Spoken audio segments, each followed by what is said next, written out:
Hello everyone. So today we will do revision for the topic medical asepsis. ठीक है, medical asepsis topic जो है ये main topic है आपका. एसेप्सिस इसके अंडर आता है. ठीक है, नेक्स्ट क्लास में हम सर्जिकल एसेप्सिस डिस्कस करेंगे. तो for today's lecture we will revise the topic medical asepsis. तो लेट्स स्टार्ट विद इट. सबसे पहले आती हैं टर्मिनोलॉजीज़. टर्मिनोलॉजीज़ हम रिवाइज़ करेंगे जो हम पहले डिस्कस कर चुके हैं पहले वीडियोस में भी और पहले क्लासेस जो हमने लिया है कॉलेज में, है ना.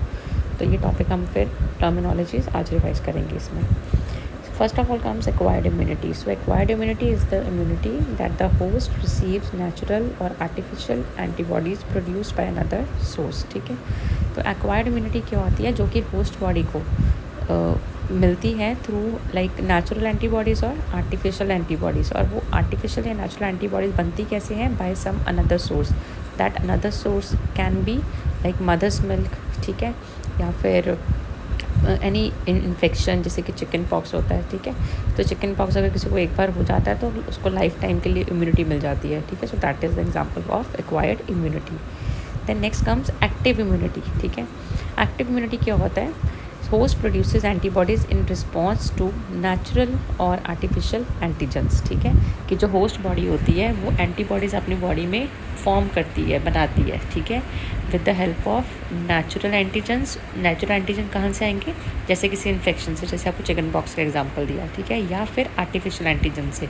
आर्टिफिशियल एंटीजेंस कौन से होंगे, जैसे कि हमने कोई लाइव वैक्सीनेशन पेशेंट को दिया, जैसे कि ओरल पोलियो ड्रॉप्स. ठीक है, ओरल पोलियो वैक्सीनेशन में क्या होता है, हम क्या करते हैं, पर्सन के अंदर एंटीजन्स जो है वो इंसर्ट करते हैं ताकि जो बॉडी है उसके अगेंस्ट एंटीबॉडीज़ जो है वो फॉर्म कर ले और पर्टिकुलर पर्सन को वो इन्फेक्शन जो है वो ना हो. That is active immunity. ठीक है, देन नेक्स्ट कम्स एंटीबॉडीज़.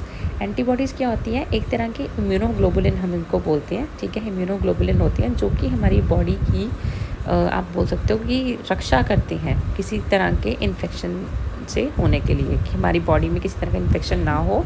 तो उसके लिए हमारी बॉडी के अंदर एंटीबॉडीज़ होती हैं जो कि सोल्जर्स का काम करते हैं, हमारी बॉडी को बचाती हैं. ठीक है, एंटीजन से. That are antibodies. Then next comes antigens. Antigens क्या होते हैं, एंटीजन वो सब्सटेंस होते हैं that induces a state of sensitivity और इम्यून रिस्पॉन्सिवनेस. एंटीजन्स को आप बोल सकते हो कि एक तरह से फॉरेन बॉडीज़ होती हैं जो, ठीक है, जो बाहर से आए होते हैं. जैसे कोई वायरस हो गया, बैक्टीरिया हो गया, वो क्या हो गया, एंटीजन, और वो हमारी बॉडी में एंटर करेगा. तो हमारी बॉडी क्या होती है, होस्ट. ठीक है, और फिर हमारी बॉडी के अंदर उस एंटीजन के अगेंस्ट जो है वो इम्यून रिस्पॉन्स में एंटीबॉडीज़ बनती हैं. Right. Then comes antiseptics. Antiseptics वो सॉल्यूशंस होते हैं that inhibit the growth of some micro organisms. ठीक है, एंटीसेप्टिक क्या करते हैं, कि कोई पर्टिकुलर जो माइक्रो ऑर्गेनिजम्स हैं उनकी ग्रोथ को रोकते हैं. दैट आर एंटीसेप्टिक सॉल्यूशन, जैसे कि डिटॉल है, सैवलॉन है. ठीक है, देन है cross infection. What is cross infection, so infection transmitted between individuals infected with different pathogenic organisms. ठीक है, क्रॉस इन्फेक्शन क्या होता है, कि जो एक पर्सन से दूसरे पर्सन के अंदर हो जाए.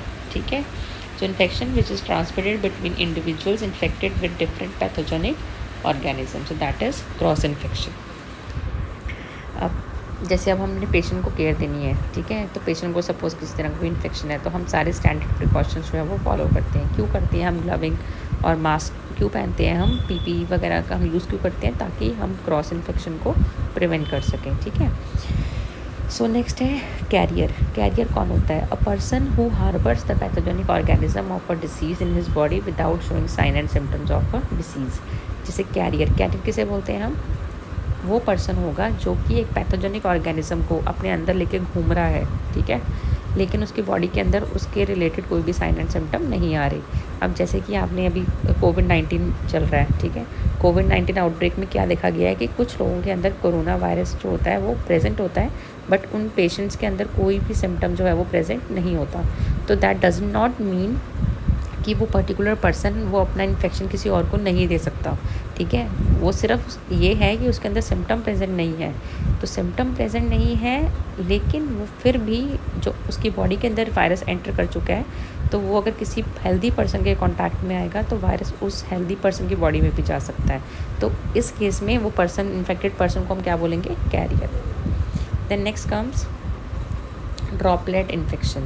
So it is the infection of individual by means of fine particles of saliva and mucus that are expelled from the nose and mouth of other person during coughing, sneezing और talking. ठीक है, अब जैसे कि corona virus में है, तो corona virus में हम कफ एटिकेट को फॉलो करते हैं। ठीक है, कि अगर आपको खांसी आ रही है तो आपने एल्बो के साथ अपने माउथ को कवर करना है। अगर आपको छींक आ रही है तो नोज़ को और माउथ को एल्बो के साथ कवर करना है। ठीक है, क्योंकि ड्रॉपलेट इन्फेक्शन में क्या होगा, जो माइक्रो ऑर्गेनिजम्स होंगे, ठीक है, या जो वायरस होगा, कोविड-19 की एग्जांपल दे रही हूँ अभी आपको, तो वो सलाइवा के थ्रू आपके और आपके म्यूकस जो मुंह से निकलता है, ठीक है, उसके थ्रू किसी हेल्दी पर्सन को वो इन्फेक्ट कर सकता है।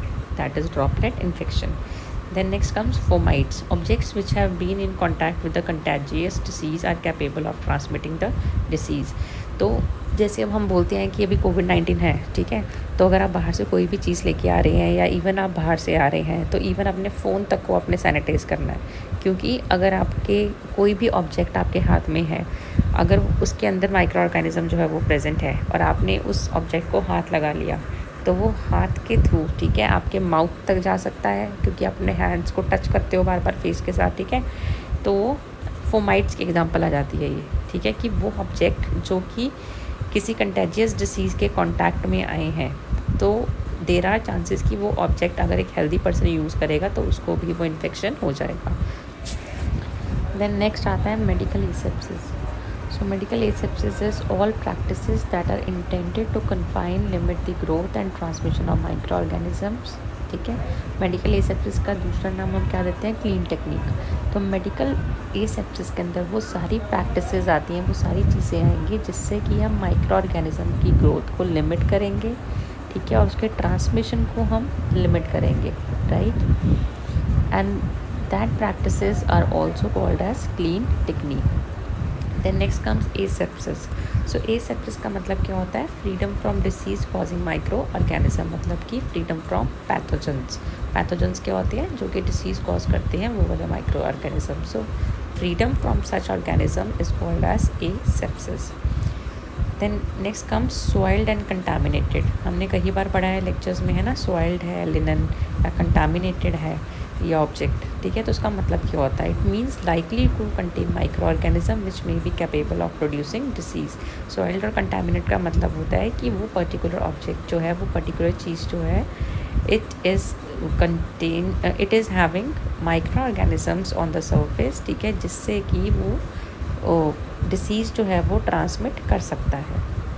Then next come surgical asepsis. Surgical asepsis का मतलब क्या होता है? All practices that keep an area free of all micro organisms. ठीक है, सर्जिकल एसेप्सिस में हम किन चीज़ों के ऊपर फोकस देते हैं? एक ऐसा हम स्टेराइल एरिया बनाते हैं which is free from all kind of microorganism, whether pathogenic और apathogenic, right. Then next comes sepsis. Sepsis is a state of infection. जब भी इन्फेक्शन होता है, इन्फेक्शन का हम दूसरा नाम क्या देते हैं? Sepsis. Then next comes septicaemia. Septicaemia means systemic infection with bacteria. Septicaemia का मतलब क्या होता है?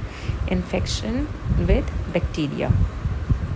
Then next comes acute infection. Acute infection का क्या होता है? Which appear suddenly and last a shorter time. ठीक है, जो कि एकदम से अपीयर होते हैं, जिसके अंदर साइन एंड सिम्टम, और जो जल्दी से ठीक भी हो जाता है, that is acute infection.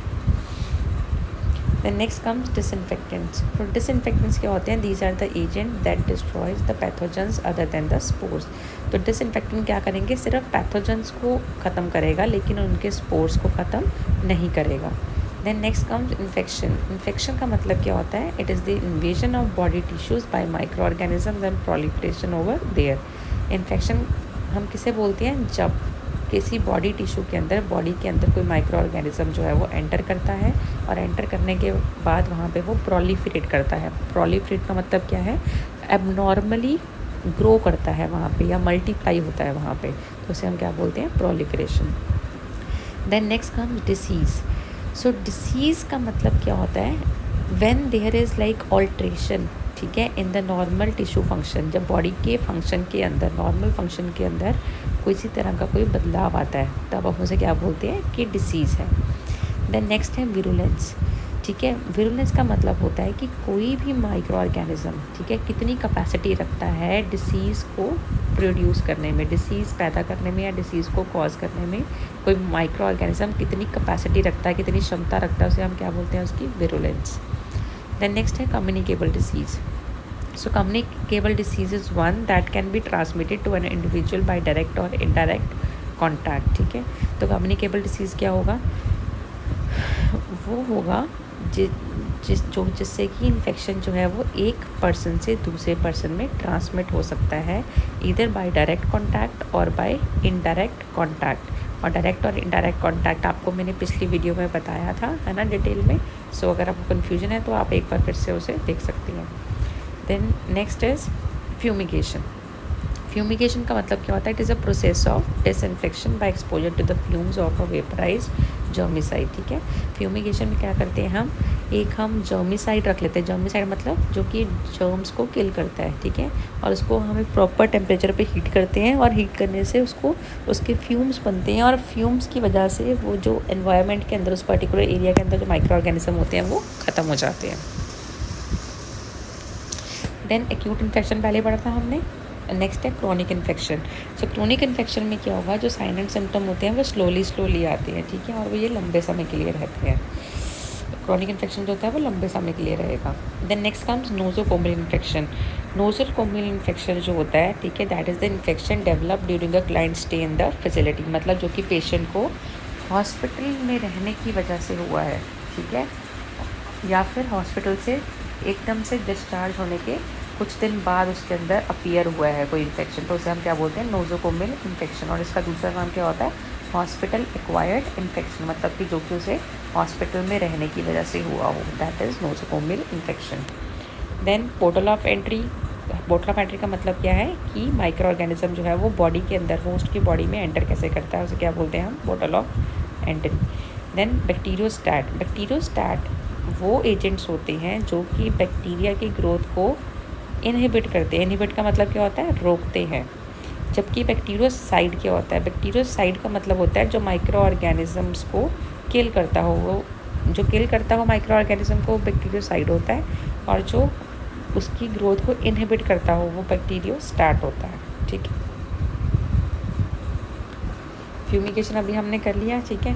Then next comes isolation. What is isolation means, so separation of infected persons from the non-infected persons for the period of communicability under conditions which will prevent transmission of infection to others, ठीक है। अब isolation हम किसको बोलते हैं, अभी आपने कोविड-19 में सुना होगा कि पेशेंट को हम आइसोलेट किया गया है ना, जो कोविड पेशेंट को आइसोलेट किया है। आइसोलेट का मतलब होता है कि जिनको इन्फेक्शन हुआ है उस पर्टिकुलर पर्सन को हम आइसोलेट कर देंगे ताकि उससे इन्फेक्शन जो है वो दूसरे पर्सन को, हेल्दी पर्सन को ना हो, ठीक है। और कितने दिन के लिए हम करते हैं, जितना इंक्यूबेशन का पीरियड होता है, जैसे कोविड के अंदर हम 14 डेज़ की आइसोलेशन में पेशेंट को रखते हैं, ठीक है। Then next comes sterilisation. Sterilisation का मतलब होता है कि हमने उस पर्टिकुलर ऑब्जेक्ट से सभी माइक्रो ऑर्गेनिजम्स को भी ख़त्म करना है और उसके स्पोर्स को भी ख़त्म करना है, that is sterilisation. Micro organism को भी हम किल करेंगे और उनके स्पोर्स को भी। और माइक्रो ऑर्गेनिज्म कुछ भी, कोई भी हो सकता है, पैथोजन भी हो सकते हैं और नॉन पैथोजेनिक भी हो सकता है, ठीक है। पैथोजेनिक मतलब जो डिसीज़ कॉज कर सके, नॉन पैथोजेनिक मतलब जो कि डिसीज़ कॉज नहीं कर सकता बट फिर भी हम स्टेरिलाइजेशन में उनको भी ख़त्म कर देते हैं, ठीक है। Then next come quarantine. Quarantine भी आजकल आपने ये वर्ड बहुत सुन रहे हो आप पिछले 2-3 महीने से, है ना। क्वारंटाइन में क्या करते हैं, इट इज़ द डिटेंशन और isolation of well persons who have come in contact with an infectious disease. Suppose जैसे कि एक पर्सन है, उसका नाम है ए, ठीक है। तो पर्सन ए को क्या है, कोरोना हुआ, ठीक है। तो पर्सन ए के कांटेक्ट में 3 लोग आए, ठीक है, जैसे कि बी सी डी, वो तीनों ए के साथ कांटेक्ट में आए, तो हम ए पर्सन को क्या करेंगे, आइसोलेट, क्योंकि उसको इन्फेक्शन हो चुका है। बी सी डी में अभी इन्फेक्शन आया नहीं है, ठीक है। तो बी सी डी को हम क्या करेंगे, क्वारंटाइन करेंगे, ठीक है, 14 दिन के लिए, इंक्यूबेशन तक का जब का उसका पीरियड होता है कम्युनिकेबल डिसीज़ के पैदा होने का, ठीक है। तो तब तक हमने 14 डेज़ के लिए सपोज उनको क्वारंटाइन कर दिया। क्वारंटाइन का मतलब है इसमें हम उन लोगों को आइसोलेट करेंगे जो कि इन्फेक्टेड पर्सन के कांटेक्ट में आए हैं, ठीक है, बट उनको अभी डिसीज़ हुआ नहीं है, राइट। और कितने टाइम के लिए रखेंगे? इंक्यूबेशन पीरियड तक, ठीक है। इंक्यूबेशन पीरियड क्या होता है? Period between the entry of pathogen and occurrence of symptoms of the disease. Incubation का मतलब होता है कि कब वायरस एंटर किया बॉडी के अंदर और कितने दिन लगे उसको सिम्टम कॉज करने में, लक्षण उसके कितने दिनों में आने लगे। इसीलिए क्वारंटाइन जो किया जाता है कोविड-19 में वो 14 दिन के लिए किया जाता है, क्योंकि इन्फेक्शन होने के 14 दिन के अंदर अंदर पेशेंट के अंदर साइन एंड सिम्टम आते हैं, ठीक है। सो नेक्स्ट आ जाता है हमारा मेन टॉपिक है जो medical asepsis. So medical asepsis को अभी आपको डेफिनेशन बताया है। It is also called as clean technique and it is based on maintaining cleanliness to prevent the spread of infectious diseases and to assure that the environment is as free of microorganism as possible, ठीक है। So medical asepsis involve confining microorganism to specific areas and making objects either clean or dirty, ठीक है। मतलब इसे हम clean technique बोलते हैं और इसमें हम ऑब्जेक्ट्स को कैसे कंसिडर करते हैं, या तो वो क्लीन है या फिर वो डर्टी है, ठीक है। और इसके अंदर हम ज़्यादा से ज़्यादा कोशिश करते हैं कि एनवायरनमेंट को हमने माइक्रो ऑर्गेनिज़म से फ्री रखना है, ठीक है। वहाँ पे कोई भी माइक्रो ऑर्गेनिज़म जो है वो प्रेजेंट नहीं होगा। सो इसमें हम ये कोशिश करते हैं and it is called as clean technique. Then cornerstones of medical asepsis, मतलब क्या क्या चीज़ें इंपॉर्टेंट है मेडिकल एसेप्सिस में। सबसे पहले हमें पता होना चाहिए व्हाट इज़ डर्टी, ठीक है। नो व्हाट इज़ डर्टी, की क्या गंदा है एंड क्या साफ़ है एंड क्या स्टेराइल है, ठीक है। स्टेराइल की जब हम बात करेंगे तो वो किस में आएगा? सर्जिकल एसेप्सिस में। लेकिन हमें पता होना चाहिए मेडिकल एसेप्सिस को ध्यान में रखनी है चीज़ें कि क्या चीज़ डर्टी है, क्या चीज़ साफ़ है, क्या चीज़ स्टेराइल है, हमें फ़र्क पता होना चाहिए। Then keep this conditions separate, और डर्टी चीज़ों को अलग रखना है, क्लीन चीज़ों को अलग रखना है, स्टेराइल चीज़ों को अलग रखना है। देन रेमेडी कंटामिनेशन इमीडिएटली, तो अगर कोई चीज़ जो है वो कंटामिनेट हो गई है, ठीक है, तो उसको इमीडिएटली जो है वो हमने साफ़ करना है। देन है principles of medical asepsis. So kilns hands frequently following CDC's hand hygiene guideline. ये CDC जो है वो सेंटर फॉर डिसीज़ कंट्रोल है, ठीक है। इसकी आपको हैंड हाइजीन गाइडलाइंस बताई गई है क्लास में, ठीक है। तो हैंड वॉशिंग आपको जो स्टेप्स बताए थे वो आपने फॉलो करने हैं इसके अंदर। That is the principle of medical asepsis. Then keep soiled items and equipment from touching your clothing, ठीक है। जो सॉइल्ड आइटम्स हैं यानी कि जो कंटामिनेट हो चुके हैं, जिसके अंदर माइक्रो ऑर्गेनिज्म होने के चांसेस हैं, तो उन चीज़ों से, उन ऑब्जेक्ट से अपने यूनिफॉर्म को जो है वो टच नहीं होने देना, अपने कपड़ों से टच नहीं होने देना। Then do not place soiled bed linens और other items on the floor. जो सॉइल्ड बेड लिनन है, पेशेंट की बेड शीट्स होती हैं गंदी, ठीक है, उनको फ्लोर के ऊपर नहीं फेंकना। दैन नेक्स्ट है avoid having the patient cough, sneeze और ब्रीथ डायरेक्टली ऑन अदर्स, ठीक है। तो पेशेंट को बताना है, उसको एजुकेट करना है, ठीक है, कि कफ करने की क्या टेक्निक है, स्नीज़ करने की क्या टेक्निक है और ब्रीदिंग की टेक्निक्स बतानी है, ताकि वो अपना इन्फेक्शन जो है वो दूसरे को ट्रांसमिट ना करे अगर उसको कम्युनिकेबल कोई डिसीज़ है। Then move equipment away from you when sweeping, dusting और स्क्रबिंग द आर्टिकल्स, ठीक है। तो जब आप आर्टिकल्स को क्लीन कर रहे हो, स्क्रब कर रहे हो, ठीक है, तो उनको अपने यूनिफॉर्म के साथ या अपनी बॉडी के साथ टच नहीं होने देना है। Then clean the least soiled items first then the more soiled ones. ये हमें पता है जब भी हमने क्लीनिंग करनी है, it should be done from less contaminated to more contaminated. Then dispose of soiled और used items directly into the appropriate container. कोई चीज़ है जो आपने यूज़ कर ली, कोई इंस्ट्रूमेंट है आपने यूज़ कर लिया, तो आपने उसको अप्रोप्रिएट कंटेनर में फिर उसके बाद डालना है और उसको फिर क्लीनिंग के लिए भेजेंगे। Then pour liquids that are to be discarded directly into the drain to avoid splattering in the sink and onto you, ठीक है। सो जो लिक्विड्स हैं, ठीक है, जिसको आपने डिस्कार्ड करना है, ठीक है, उनको ड्रेन के अंदर डालना है, ड्रेनेज सिस्टम के अंदर डालना है, ताकि अगर आप इधर उधर उसको फेंक रहे हो तो उससे आपकी यूनिफॉर्म जो है वो इन्फेक्ट ना हो जाए। Then avoid leaning against sink, supplies and equipment, ठीक है। इक्विपमेंट्स के ऊपर, सिंक है जो वॉशिंग सिंक होती है, सप्लाइज़ हैं, ठीक है, उनके ऊपर एक लीन करना है आपने, ठीक है, उससे क्या है, इन्फेक्शन के चांसेस हैं। Then avoid touching eyes, face and mouth, ठीक है, ये हमने अभी बताया आपको कि आईज़, फेस और माउथ को टच नहीं करना। इसमें नोज़ भी आप ऐड कर लेंगे, ठीक है।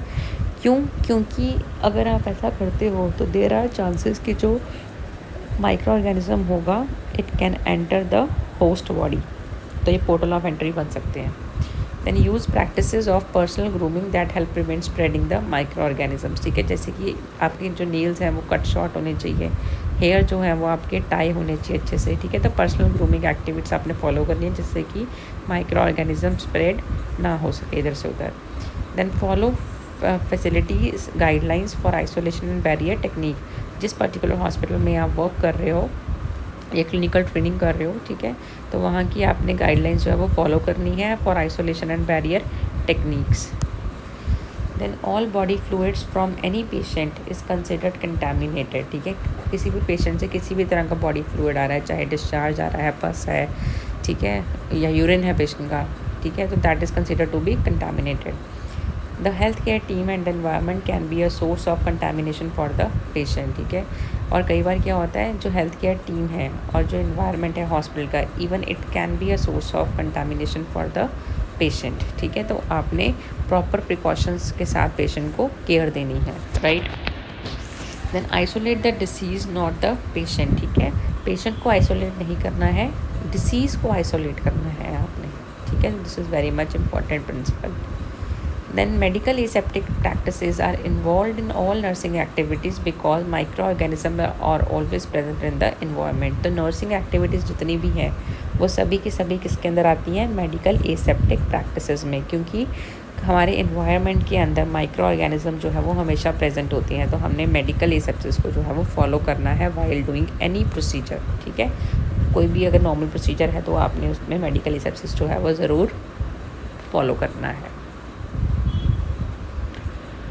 So micro organism are located everywhere, air में भी हो सकता है, वाटर में, फूड में और क्लोथ्स में, तो इस बात को याद रखना है। Not all micro organisms are harmful, सभी माइक्रो ऑर्गेनिज्म जो वो हार्मफुल नहीं होते।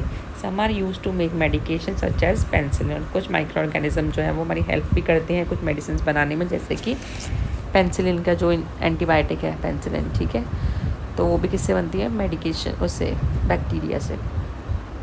Then micro organisms can spread by touching someone who has an infection, ऐसे स्प्रेड हो सकता है अगर हम किसी इन्फेक्टेड पर्सन को हाथ लगा दें।